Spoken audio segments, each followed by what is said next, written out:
Hey Pisces Ascendant, it's Michelle, your practical priestess here at Divinely Genuine. Just make this little adjustment. There we go. So I hope you guys are well. Yes, I did say Pisces Ascendant. This is not for Pisces Sun or Moon, as my tarot videos are now for Ascendant signs. If you do not know your Ascendant sign, or haven't heard of that, it's also known as your rising sign. And you need to know your birth time, place of birth, and obviously your birthday to gather that information.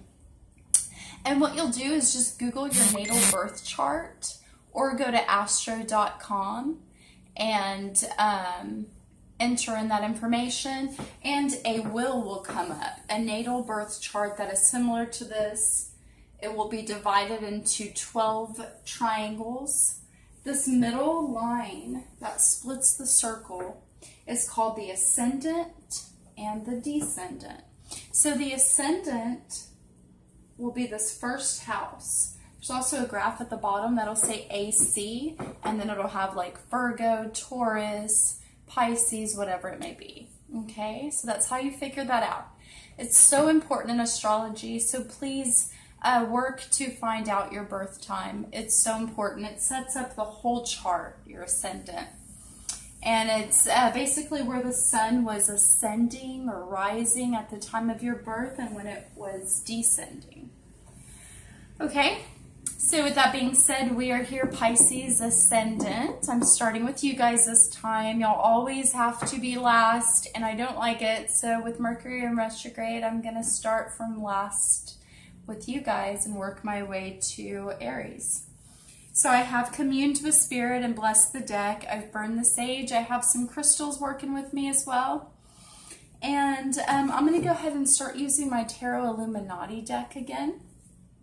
I feel like it's what I should do. We get more information from that book. And then I'm also using the Fairy Healing cards. This is for the lunar eclipse on August 11th. Which is the last eclipse of this year, and we've had 3 back-to-back, right? So it started, I believe it was July 12th, and then it was like July 27th, and then now the August 11th. So this is a lunar eclipse. No, I'm sorry, this is a solar eclipse. The last one was a lunar eclipse. And it's a solar eclipse in Leo. Yee, shoe fly. So Leo for Pisces Ascendant. Oh, and I got a new chair. Look, no squeakies. Oh, and look what it can do. Did you see it? I can like recline. It's really cool. I'm excited. So, okay, for Pisces Ascendant, you guys will have Leo, or do have Leo in your 6th house, which is home to Virgo, which is mutable earth. That is our house of daily task, everyday work.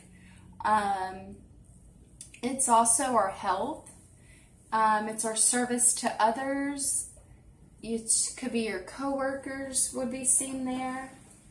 Okay, so that is how the solar eclipse in Leo will be affecting you guys. I believe it's at 14 degrees. So if you have any planets in Leo, when you Google your natal birth chart, that are within 10 degrees of that 14 degrees, then you'll be affected by those particular planets even more in that particular way, depending on the planet. So there's a little bit of astrology for you as far as how it's going to be and what area of life it will be affecting you. Very helpful, and that's just like a tiny piece of information. If you want readings, you'll, if you want someone to give you some kind of detailed thing according to your exact birth chart, you'll do a natal chart reading, or people might be doing transit readings, okay? Like mine's at divinelygenuine.com if you're interested. All right.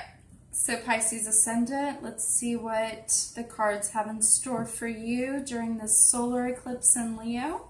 And I'm doing the typical 3-card spread. with one Healing Fairy card, which I'm really loving this deck by Doreen Virtue. It's awesome. Okay, I love these Tarot Illuminati cards. I love working with them. I'm glad I'm using those again. Hope you guys are all doing great. Enjoyed your weekend. And let's do it. So we're starting out with the Four of Pentacles. This is a very, well, all pentacles are very Taurus-y in the sense of it represents our value, as does the second house, which Taurus rules. And it represents money and resources. And I say that's a Taurus thing because it is. Taurus is very much about the here, the now, the practical, and what they can enjoy here on Earth. Okay, so the Four of Pentacles, I think, is about being in a good state of balance with your resources. But let's go ahead and pull that up. Four of Pentacles. It's actually the ownership of power. It's possessions and ownership, resources and how you use them, strength and defense, power and how you gain it and hold on to it, how you save or spend money, greed, acquisition, the things you have built with your resources. Okay.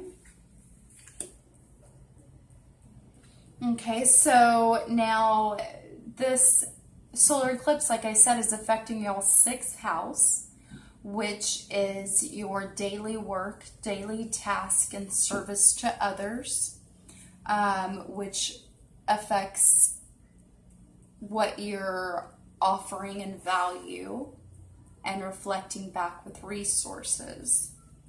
Okay. So this card suggests that it's a time of saving and spending, just looking at your resources and finances right now to see what you can build and what you have built. We've got a reversed Strength card. Being that it is reversed,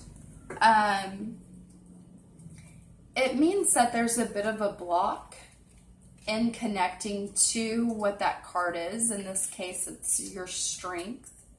Okay, so you may not feel as strong as you normally do during this lunar eclipse. It's the animal self. Acknowledging, here I'll turn it right side up so you can see the art. Acknowledging and welcoming libido and passions. Symbiotic relationship between two people that are vastly different. Inner strength, strength and kindness. It is better to kill wasps with honey than with vinegar. The beast within, a connection with animals. Okay, so because it's reversed, there's going to be a bit of a block in the areas of you connecting with your pets or animals, your libido and passions, the animal instinct, the animal self is what it says.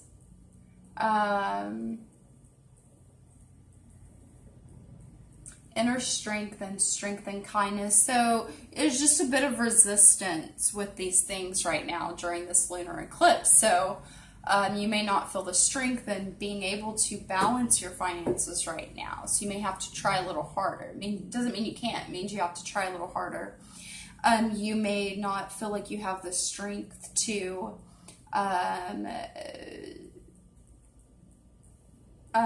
be kind to your, damn this fly, be kind to your coworkers, being that it's affecting your 6th house and service to others.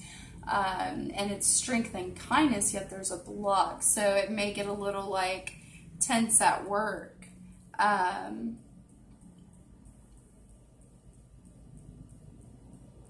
It may not just be running as smoothly as normally, you know, a bit of a block with your strength that you normally carry. Okay, let's move right along. Then we have the Five of Cups. Okay.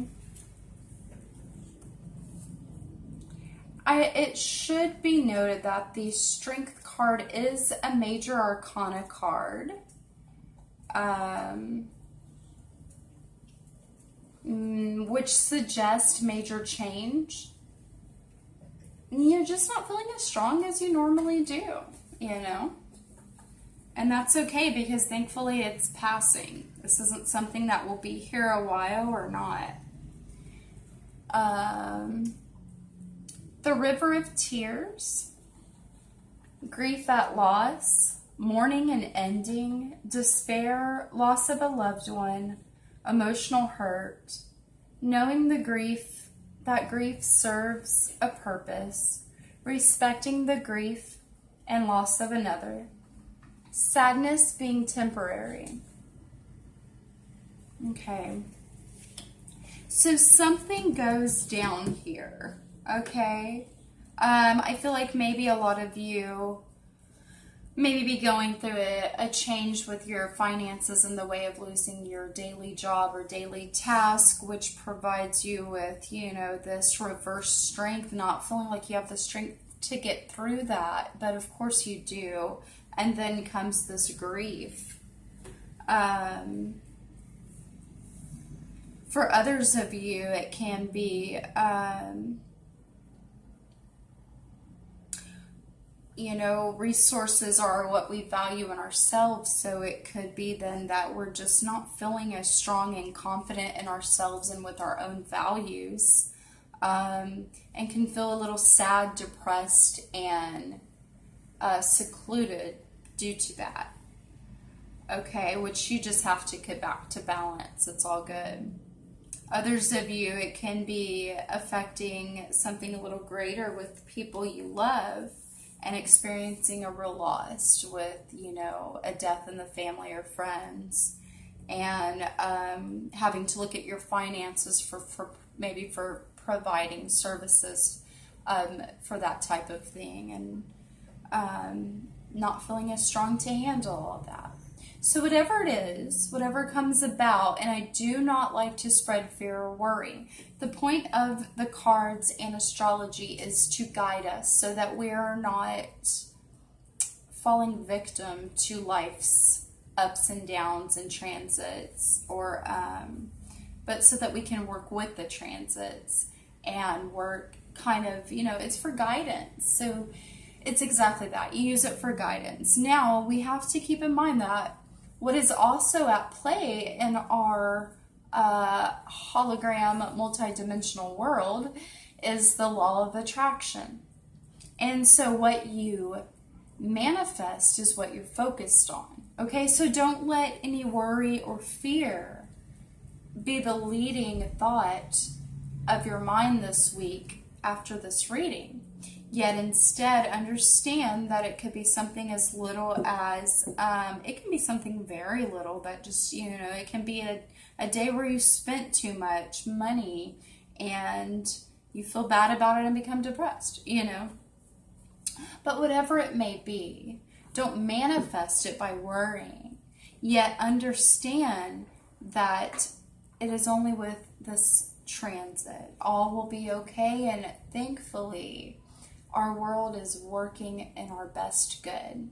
So whatever painful times we go through, it's for leading us to grow and to evolve. Okay?